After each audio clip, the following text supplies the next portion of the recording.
আসসালামু আলাইকুম বন্ধুরা, আশা করি সবাই ভালো আছেন। আপনাদের দোয়ায় আমিও ভালো আছি। তো আজ আমাদের ভিডিও টপিক হচ্ছে কিভাবে কপিরাইট ফ্রি ইমেজ ইউজ করবেন আপনি আপনার ভিডিওতে অথবা ব্যাকগ্রাউন্ডে, যে কোনো জায়গায় কপিরাইট ফ্রি ইমেজ কিভাবে গুগল থেকে ইউজ করবেন।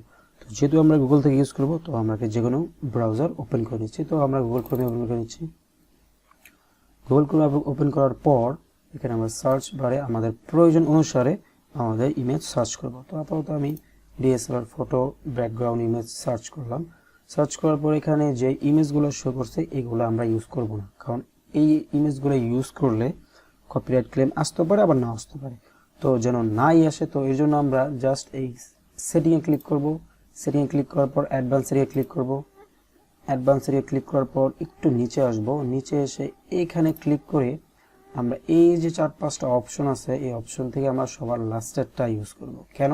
কারণ এই অপশনটা যেমনটা ফ্রি ইউজ অর শেয়ার, মানে এটা আপনি জাস্ট ইউজ করতে পারবেন, শেয়ার করতে পারবেন, আর কিছু করতে পারবেন না। 3 নাম্বার যে free use or share even commercially, আপনি ইউজ করতে পারবেন, শেয়ার করতে পারবেন, কমার্শিয়ালি এটা ব্যবহার করতে পারবেন। 4 নাম্বার যে অপশনটা দেওয়া আছে free use share or modify, আপনি এটা ইউজও করতে পারবেন, শেয়ার করতে পারবেন, আর মডিফাই করতে পারবেন।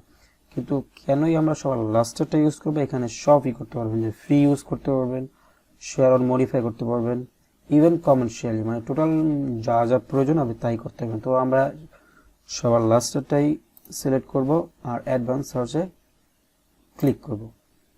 ক্লিক করার পর এখানে যেই ভিডিও মানে যেই ইমেজগুলো শো করবে, এই ইমেজগুলো আমরা নির্ভয়ে 100% কপিরাইট ফ্রি হিসেবে ইউজ করতে পারবো। এখানে ভিউ অলে ক্লিক করলে এখানে অনেক ব্যাকগ্রাউন্ড ইমেজ শো করছে। এখান থেকে আমরা যে কোনো ইমেজ নির্দ্বিধায় আমাদের ব্যাকগ্রাউন্ডে বা ভিডিওতে যেখানে যার প্রয়োজন ইউজ করতে পারবো। তো আশা করি আপনারা এতক্ষণে বুঝতে পারছেন যে কীভাবে কপিরাইট ফ্রি ইমেজ ইউজ করতে হয়। তো আশা করি ভিডিওটি আপনাদের ভালো লাগছে। আর যদি ভালো লাগে থাকে অবশ্যই একটা লাইক করবেন, সাবস্ক্রাইব করে পাশে থাকবেন। আল্লাহ হাফেজ।